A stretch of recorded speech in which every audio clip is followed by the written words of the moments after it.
Hi, this is my Inquiry 3 video blog, and the first question I'm going to answer is, was the idea of a canon of texts that I read in college and high schools, as well as the ways that certain texts rather than others are considered valuable, something you had considered in the past or not so much? Well, I think definitely in high school and college I read books that just aren't important to me. They were really boring and they are hard to read because they were written 20,000 years ago or something like that. But I think that for a group of students to be able to appreciate a book, it has to have some sort of cultural connection to them. So I think it's fine for it to be written in the past, but I think over time, if a book's so old, it loses value to the students. So, if so, what engagement have you had with this idea in the past, and have your opinions changed at all?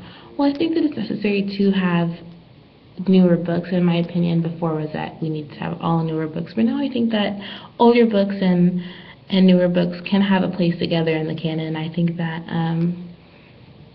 if we just expand the canon and revise it, you'll have a better selection of books because you'll have certain options that fit better with certain people.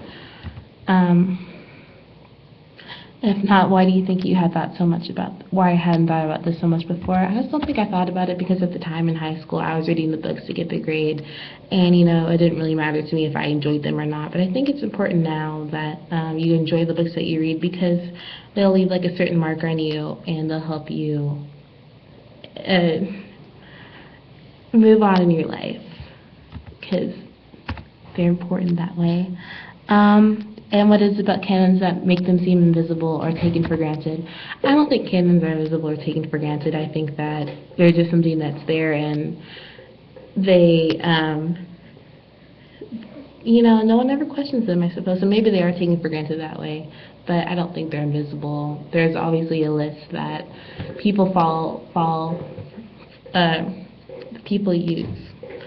So they're there, and they're not taken for granted.